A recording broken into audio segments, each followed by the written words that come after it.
తాకట్టులో ఉన్న బంగారం అమ్మాలనుకునే వారి ఇన్ఫర్మేషన్ ఇస్తే దాని వాల్యుయేషన్ బట్టి మీకు కమిషన్ కూడా ఇస్తుంది గోల్డ్ హబ్. తెలంగాణ మాజీ ముఖ్యమంత్రి బీఆర్ఎస్ పార్టీ అధినేత కల్వకుంట్ల చంద్రశేఖరరావు గారికి ఫోన్ ట్యాపింగ్ కి సంబంధించినటువంటి వ్యవహారంలో ఇన్కమ్ ట్యాక్స్ అధికారులు నోటీసులు ఇవ్వడానికి సిద్ధమవుతున్నారనేటటువంటి చర్చ వినబడుతున్నటువంటి పరిస్థితి. దాదాపు ఫోన్ ట్యాపింగ్ కి సంబంధించినటువంటి వ్యవహారంలో 9 మంది పోలీసులు అడ్డగోలుగా దొరికిపోయినటువంటి దాఖలాలు కూడా మనం పూర్తి స్థాయిలో చూస్తాం. మా స్క్రీన్ పైన చాలా క్లియర్ కట్ విజువల్ కూడా మీకు కనబడుతుంది. ఫోన్ ట్యాపింగ్ కి సంబంధించిన దందాలో ప్రణీత్ రావు, భుజంగరావు, రాధాకిషన్ రావు, అట్లనే ప్రభాకర్ రావు, అట్లనే తిరుపతి అన్న, అట్లనే శ్రవణ్ రావు అని చెప్పి, వేణుగోపాల్ రావు అని చెప్పి కీలకమైనటువంటి వ్యక్తులు ఫోన్ ట్యాపింగ్ వ్యవహారంలో అనేకమైనటువంటి పాత్రధారిగా, సూత్రధారిగా వాళ్ళు వ్యవహరించినటువంటి పనితీరును కూడా మనం చూస్తాం. అంతేందుకు కేసీఆర్ దగ్గర ఎస్ఐబి చీఫ్గా పనిచేస్తున్నటువంటి ఇంటెలిజెన్స్ ఐజీ ప్రభాకర్ రావు పూర్తి స్థాయిలో ఫోన్ ట్యాపింగ్ వ్యవహారంలో అనేకమైనటువంటి కోణాలలో ఏది ఇజ్రాయెల్కి సంబంధించినటువంటి దేశం నుండి 500 కోట్ల రూపాయలతోటి వాళ్ళ ఎక్విప్మెంట్స్ తీసుకొచ్చి ఫోన్ ట్యాపింగ్కి సంబంధించి దాదాపు 33 జిల్లాలలో 119 నియోజకవర్గాలలో ప్రతిపక్ష పార్టీ నేతలకు సంబంధించినటువంటి వాళ్ళ ఇంటి దగ్గర ఫోన్ ట్యాపింగ్కి సంబంధించిన ఎక్విప్మెంట్స్ పెట్టి అట్లనే కేసీఆర్కి సంబంధించిన ఎర్రవల్లి ఫామ్ హౌస్లో అట్లనే కేసీఆర్కి సంబంధించిన చుట్టపొల్ల ఇంట్లో అంటే ఒకటి ఓ న్యూస్ ఛానల్కి సంబంధించినటువంటి ఓనర్ శ్రవణ్ రావు అని చెప్పి ఆయన న్యూస్ ఛానల్లో కూడా ఫోన్ ట్యాపింగ్కి సంబంధించినటువంటి సర్వర్ని పెట్టి పూర్తి స్థాయిలో ఇటు ముఖ్యమంత్రి రేవంత్ రెడ్డికి సంబంధించిన కుటుంబ సభ్యుల ఫోన్లు కానివ్వండి, బండి సంజయ్ కుమార్కి సంబంధించిన ఫోన్లు కానివ్వండి, లేకపోతే ఈటెల రాజేందర్కి సంబంధించిన ఫోన్లు, అంటే ప్రతిపక్ష పార్టీ నేతలు ఎవరైతే బీఆర్ఎస్ పార్టీ అధికారంలో ఉన్నప్పుడు గట్టిగా మాట్లాడేటటువంటి వ్యక్తులు, ఇటు జర్నలిస్టులు కానివ్వండి, లేకపోతే ప్రజా సంఘాలకు సంబంధించిన లీడర్లు కానివ్వండి, స్టూడెంట్ లీడర్లు కానివ్వండి, లేకపోతే ప్రతిపక్ష పార్టీలో కీలక పాత్ర పోషించేటటువంటి నేతలు కానివ్వండి, వాళ్ళ ఫోన్లన్నీ కూడా ట్యాప్ చేసి పూర్తి స్థాయిలో కేసీఆర్ కు సమాచారం చేరవేసేటటువంటి ప్రయత్నం చేశారంటూ కూడా నడుస్తున్నటువంటి చర్చ. గతంలోనే కేటీ రామారావు అడ్డగోలుగా దొరికిపోయినటువంటి దాఖలాలు కూడా మనం చూసినాం. ఇదే కేటీఆర్ ఏమన్నాడు, ఫోన్ ట్యాపింగ్ కి సంబంధించినటువంటి వ్యవహారంలో ఎస్ 2-3 లుచ్చాగాల ఫోన్లు ట్యాప్ చేసినాం, తప్పేముందండి, అవును ఇదంతా పోలీసుల పని కదా అని చెప్పి కేటీఆర్ అడ్డగోలుగా పోలీసులను ఇరికించేటటువంటి ప్రయత్నం కూడా చేసిండు. ఆ దాఖలాలు కూడా మనం చూస్తున్నాం. అయితే ఇటు కేటీఆర్ కూడా అడ్డగోలుగా దొరికిపోయినటువంటి సిచ్యువేషన్ కూడా మనం చూస్తున్నాం. అంటే కేటీ రామారావు వల్లనే ఫోన్ ట్యాపింగ్కి సంబంధించినటువంటి వ్యవహారం తెరపైకి వచ్చింది.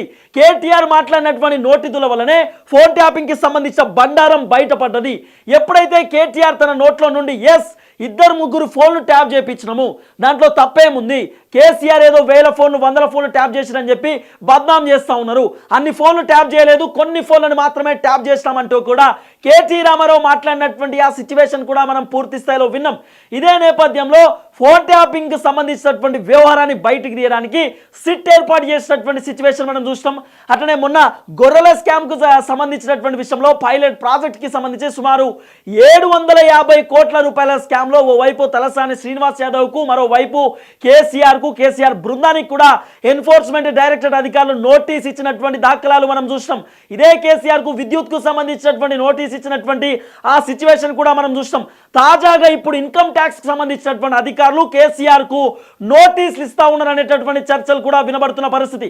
అయితే ఎవరైతే ఫోన్ ట్యాపింగ్ వ్యవహారంలో ఉన్నటువంటి భుజంగరావుకు సంబంధించిన కన్ఫెస్మెంట్ స్టేట్మెంట్ కానివ్వండి, లేకపోతే ఓవైపు ప్రణీత్ రావుకి సంబంధించినటువంటి కన్ఫెస్మెంట్ స్టేట్మెంట్ కానివ్వండి, ఇవి విన్న తర్వాత అంతేందుకు రాధాకిషన్ రావు మాజీ డీసీపీ ఆయన చెప్పిండు, టాస్క్ ఫోర్స్ సంబంధించినటువంటి డిఎస్పీగా పనిచేస్తున్నటువంటి వ్యక్తి, అవునండి ఎన్నికల టైంలో మేము పోలీసు వాహనాలలోనే 100 కోట్ల రూపాయలు డబ్బులు పంచడానికి తరలించడం, టాస్క్ ఫోర్స్ సంబంధించినటువంటి వాహనాలలోనే మేము మద్యం తరలించేటటువంటి ప్రయత్నం చేసినాం, ఇజ్రాయెల్కి సంబంధించినటువంటి దేశం నుండి డబ్బులు తీసుకొచ్చినామని చెప్పారు. తర్వాత మొయినాబాద్ ఫామ్ హౌస్ కేసుకు సంబంధించినటువంటి విషయంలో బీఆర్ఎస్ పార్టీ ఎమ్మెల్యేను కొనుగోలుకు సంబంధించిన అంశంలో కూడా ఢిల్లీలో నుండి డబ్బులు, అంటే ఢిల్లీలో నుండి సీసీ కెమెరాలు, హై అండ్ ఎక్విప్మెంట్స్ తీసుకొచ్చి అంతా ఏర్పాటు చేసినాము, అంటే ఒక్కొక్క కెమెరాకు దాదాపు 2 లక్షల రూపాయలు మేము పెట్టినామంటూ కూడా చాలా క్లియర్ కట్ అంశాలను తెరపైకి తీసుకొచ్చినటువంటి నేపథ్యంలోనే ఇజ్రాయెల్కి సంబంధించిన దేశం నుండి 500 కోట్లకి వెళ్ళి ఎట్లా ఎక్విప్మెంట్స్ తీసుకొచ్చిరు,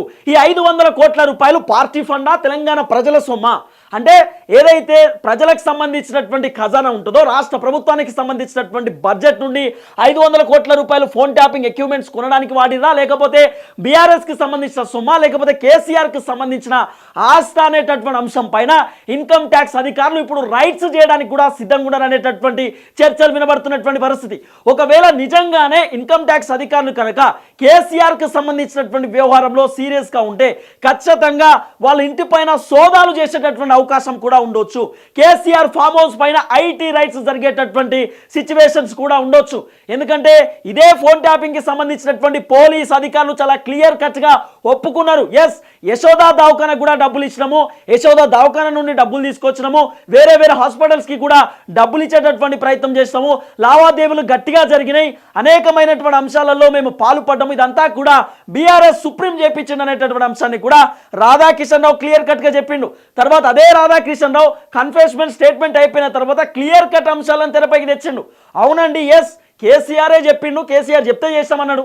తర్వాత ఏం చేశాడు, ప్రభాకర్ రావు అని చెప్పి ఎస్ఐబికి సంబంధించిన ఆయన చీఫ్ ఎప్పుడైతే కాంగ్రెస్ పార్టీ అధికారంలోకి వచ్చిందో టక్కున ఎవరికి చెప్పకుండా రిటైర్మెంట్ తీసుకుని అమెరికాకు పారిపోయాడు. ఇప్పుడు నిజంగానే ఏ తప్పు చేయకపోతే మొత్తం సుధపూసలు అయితే అమెరికా పారిపోవాల్సినటువంటి అవసరం ఎందుకు వచ్చింది, అమెరికాకు పోవాల్సినటువంటి సందర్భం ఎందుకు వచ్చింది అంటే ఇది ఒక క్లియర్ కట్ విజన్తో ఎట్టయినా మా దందా బయటపడుతుంది, ఏం చేయాలో అర్థం కానటువంటి సిచ్యువేషన్ ఉంది. కాబట్టి మనం పారిపోవాలనేటటువంటి ఆలోచనతో కేసీఆర్ కేటీఆర్ ఇద్దరు కలిసి ప్రభాకర్ రావు అనేటటువంటి వ్యక్తిని అమెరికాకు పంపించేసిర్రు. ఇప్పుడు అమెరికా నుండి తనను తీసుకురావడానికి పోలీసులు రెడ్ కార్నర్ నోటీసులు ఇచ్చారు. తర్వాత అనేకమైనటువంటి సుమోటో కింద కేసులు కూడా నమోదు చేసిన పరిస్థితి, నాన్ బెయిలబుల్ కేసులు కూడా నమోదు చేసిరు. ప్రభాకర్ రావు ఎట్టి పరిస్థితుల్లో తెలంగాణ రాష్ట్రానికి రావాలంటూ కూడా పోలీసులు నానా విధాలుగా కోర్టులో కూడా పిటిషన్ దాఖలు చేసినటువంటి సిచ్యువేషన్ మనం చూసినాం.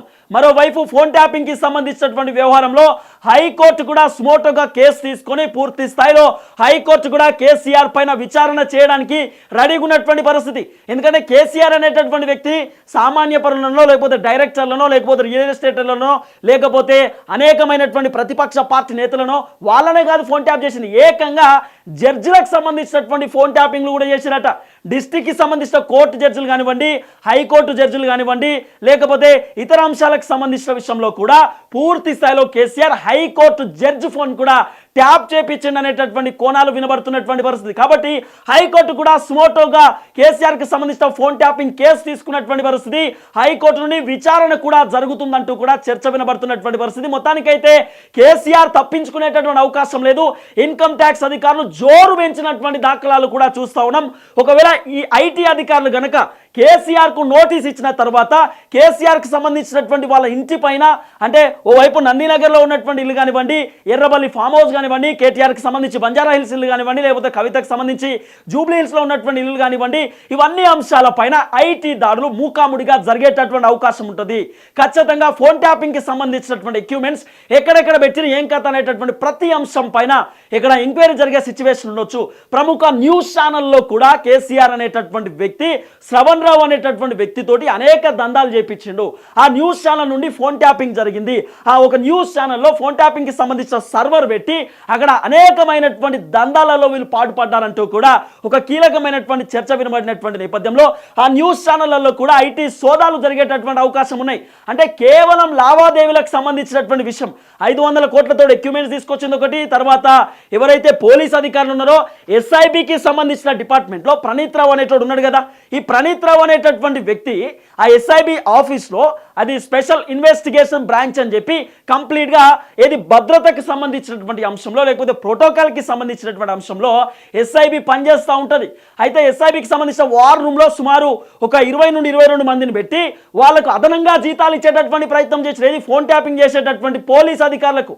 అంటే డబ్బులు ఎట్లా ఇచ్చారు, ఈ డబ్బులు ఎవరి సొమ్ము, ప్రజల సొమ్మా లేకపోతే మీ సొంతంగా మీరు ఖర్చు పెట్టుకున్నారు అనేటటువంటి కోణాలలో కూడా ఇన్కమ్ ట్యాక్స్ అధికారులు పూర్తి స్థాయిలో వెలికిదిద్దామనేటటువంటి ఆలోచనలో ఉన్నటువంటి పరిస్థితి.